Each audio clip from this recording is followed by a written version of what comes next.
Hello again, friends. So in the same series that we are continuing for the last two videos, we'll take up questions number 21 to 30 that were posted on the Telegram channel. So let's straight away get into question number 21. Federalism in India is based on the pattern of which of these countries' constitutions? So I guess this was a decently easy question because we know that it is based on the idea of Canada. Canada has 10 provinces and most of the ideas that we have, like for example residuary powers being vested with the federal government, more strong union, so centralizing tendency, all those things, actually the pattern is the Canadian pattern. So Canada is the correct answer, and a large number of you got the correct answer as well. So this is the Parliament of Canada on the right hand side. So if you look very closely, perhaps at the top of this building, you'll see the maple leaf, the Canadian flag. The top green color of this building is the typical landmark at the Parliament held in Ottawa. Anyway, you can read more later. Question number 22. Which of the following statements is or are correct? The Board of Control for Cricket in India, BCCI, is not a state within the meaning of Article 2. The Flag Code of India is not a law within the meaning of Article 13. Sorry, the previous one was Article 12. So Flag Code is not a law within the meaning of Article 13. Now, these are questions where I feel that a lot of us do get confused in terms of what exactly is a state and what exactly is law. And law is still okay, but what is state and what is not a state sometimes is very confusing. So today I'll try to give you some more information on what is state really. The Supreme Court has got very clear specifications and tests to confirm that. Now, there was a case, Z Telefilms, in 2005, which very clearly stated that BCCI is not a state. So this is actually a correct statement. Why, we'll see in a bit. Now, another case happened, Union of India versus Naveen Jindal in 2004, a very popular case which practically gave all of us the fundamental right to fly the national flag of India. So in that case, the Supreme Court very clearly has explained that the flag code of India is just a set of executive guidelines. It's a collection of various guidelines made by the Ministry of Home. It is not a law as per the provisions of Article 13. And hence, it cannot be used to restrict the freedom of speech and expression of a citizen. See, freedom of speech and expression is a fundamental right, but it's not an absolute right. Through a law, restrictions can be imposed. So, under Article 19, Clause 1, Subclause A, the Supreme Court held that right to fly the national flag is a fundamental right because it is an expression of and a manifestation of someone's allegiance and feelings and pride for the nation. So this is also a correct statement. Hence, the correct option should be C. Now, just to give you a quick idea of what exactly is a state, there was a Supreme Court case that took place by the name Ajay Hasi versus Khalid Mujib. Some tests were brought out by the Supreme Court of India. These have been modified and elaborated in various following cases as well. But for a quick understanding at our level, this is pretty much sufficient. So if you can quickly go through this, if the state has a share capital entirely by the government, then definitely that is under the category of state. Similarly, if the financial state assistance being provided by the state is such that it meets the entire expenditure, or if the corporation enjoys state conferred monopoly. Now, this is exactly one of the arguments which the Supreme Court also brought out in this judgment of Z Telefilms, that yes, there is a kind of a monopoly of BCCI in the management of cricket sport, but that is not conferred by the state. So this criteria is also not met there. Or if there is a deep and pervasive state control, that state owns it, or there is some kind of complete control by the state, not regulation. See, state regulation is there in most of the fields. So if the corporation also performs public functions or is closely related to government functions, that means it is an instrument of a state. So these are some basic ideas, because sometimes Article 12 does not help in terms of how do we define the state. So anyway, you can read this later again as well. Moving on, question number 23. Which of the following statements is or are correct? The doctrine of basic structure applies only to the amendment acts made after the Q21 Bharati case of 1973. Yes, we all know that Q21 Bharati judgment was a prospective judgment. That means it would be made applicable from the day of the judgment. So from the day of the judgment means after the case has happened. So anything that happens after that will have to pass the test. Any such amendment act will have to pass the test of the doctrine of basic structure. Second statement says when the constitutionality of an act is challenged in the court, there is presumption or in favor of the law. Now this is also a correct statement. In fact, there was a recent case regarding citizenship amendment bill, when before it became an act itself, the petitioner went to the Supreme Court, and the bench held that if it's not an act, how can we actually get into questioning it, because it's not made yet. And also we have to accept and respect the wisdom of the legislature as well. So there's always a presumption in the favor of the law. In fact, there is another principle you should know, you might know already, that if there are two interpretations possible of a particular law in the court, where by interpretation one it will become invalid, whereby however by another interpretation 2 it will become valid, then the idea is that the judiciary shall uphold that interpretation which will render the law valid. So there is always a synergy that has to be between the wings of the state. Anyway, so since both of these statements are correct, your correct answer should be option C. This was a good attempt, a little less than half. That's the Supreme Court of India in the background there. Question number 24. Which of the following rights can be read within Article 21 of the Constitution of India? Usually I find in such kind of cases, it's kind of a blanket idea that is in Article 21, the right to life, because that's why it's also called the fundamental of the fundamental rights, because even if other rights were not available, from Article 21 itself, a liberal judiciary would create the whole gamut of fundamental rights that we otherwise also have. So pretty much I find that in such questions, all the options are usually correct, because there's nothing that is not there, unless the examiner is really trying to catch something which should have been declared a fundamental right but has not been declared so till today. So just it's not that difficult to answer. So I'm sure you would be okay with first, second and third. I especially wanted to explain a little bit about the fourth option. This is more recent in the last decade itself. 2014 Shatrughan Chauhan's case, 13 prisoners, Supreme Court commuted their death sentence to life imprisonment on the ground of undue delays. They held that delaying the execution for no proper reason, it's like torture. So it's like mental agony, it's death every day. So they held that if there is undue delay, then that's the violation of fundamental right to life itself.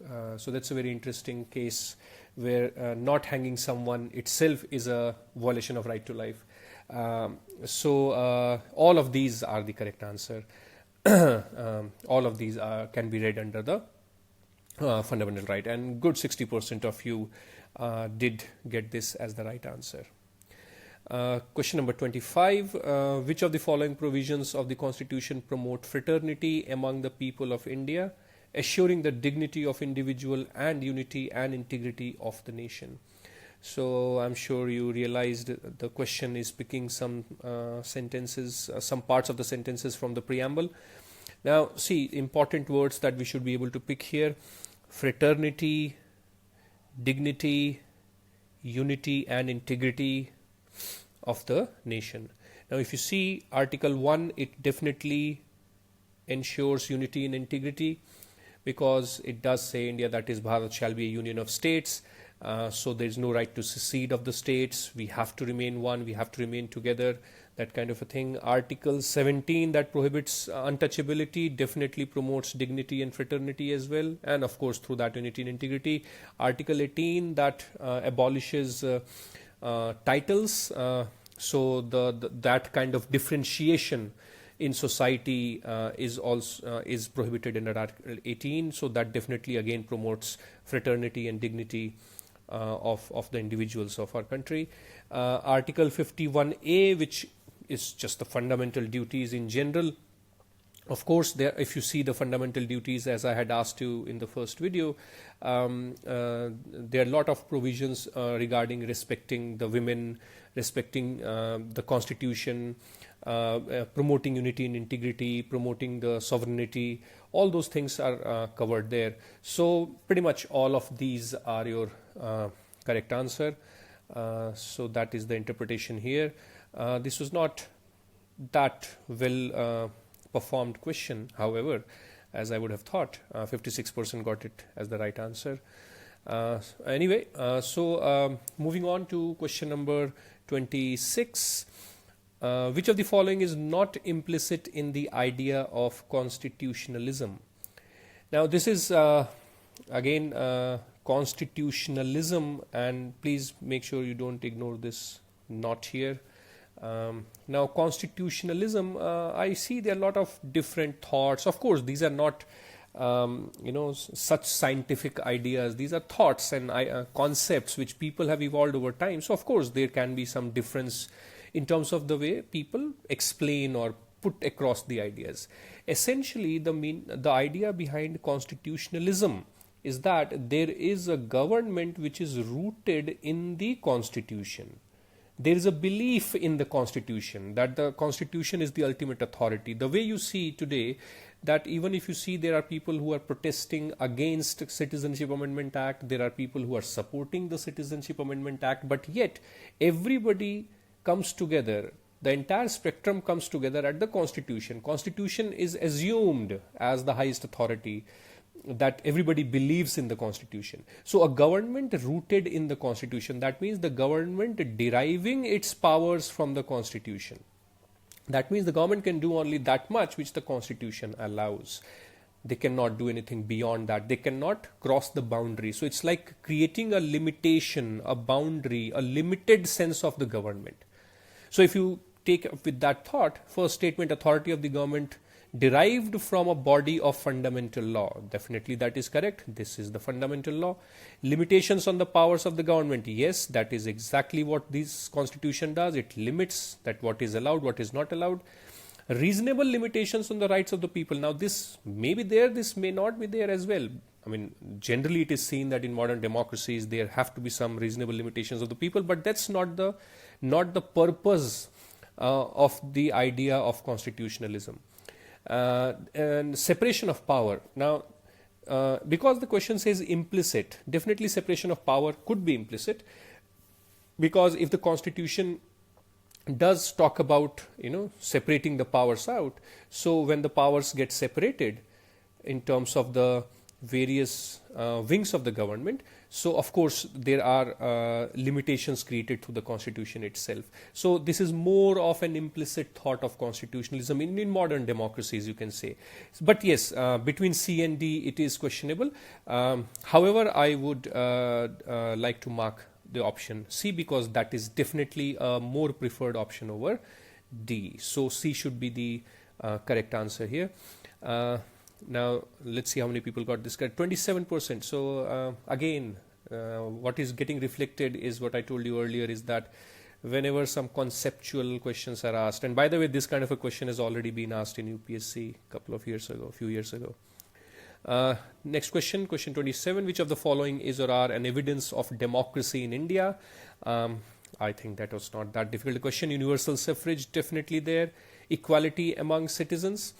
Let's come to this later. The third, ministerial responsibility to the directly elected house. I guess this is also acceptable because ultimately we are an indirect democracy. So the government is held accountable by the people through the house. So 1 and 3 should not have been that difficult to guess. Now, equality among all the citizens, I understand there may have been some confusion here as to whether this will contribute to democracy or not.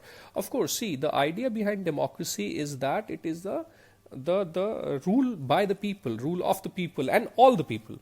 So now again, equality doesn't mean that everybody is equal in the sense that there will be no discrimination at all. For example, people below a certain age may not be allowed to vote. People who perhaps who are criminals or are of insane mind, they may also be discriminated. They may not be allowed to vote. That's another thing. But as a principle, this is where the generality of the statement has to be seen in the spirit of the question, that in principle, only when all the citizens are treated equally, then only we can have the true democracy. It cannot be favoring some over the other. So while we know that there are some kind of variations of equality in our country, but this is definitely a demonstration, an evidence of democracy in our country.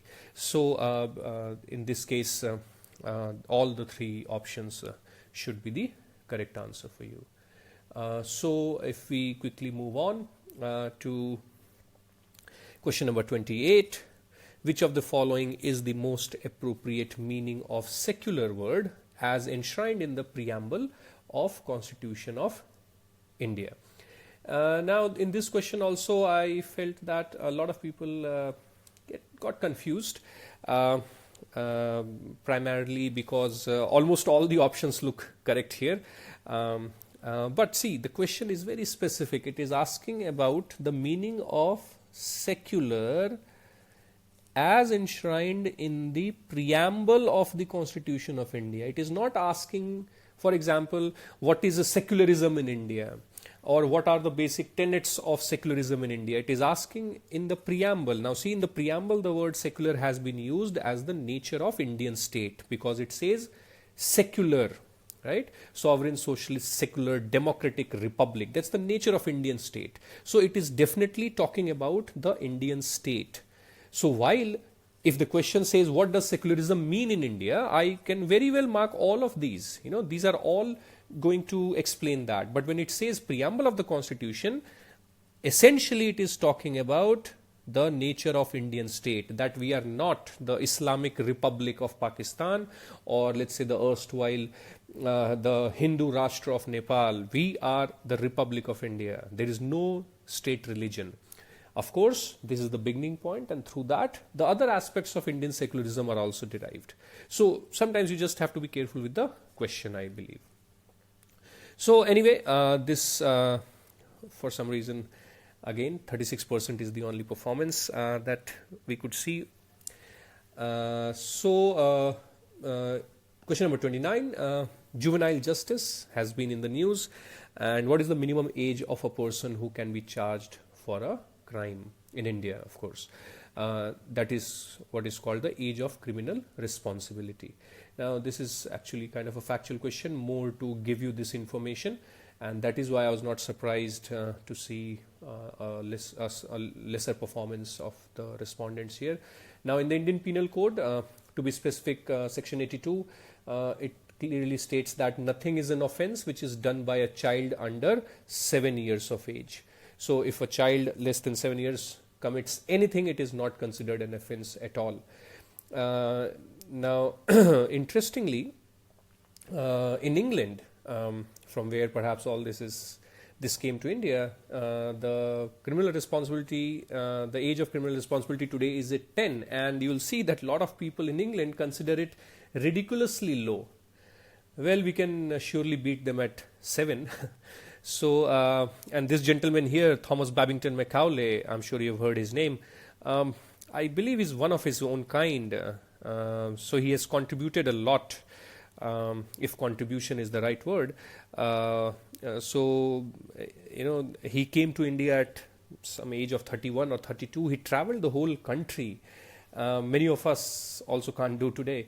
And he was one of the main contributors for bringing the English education, the English concept of education to India.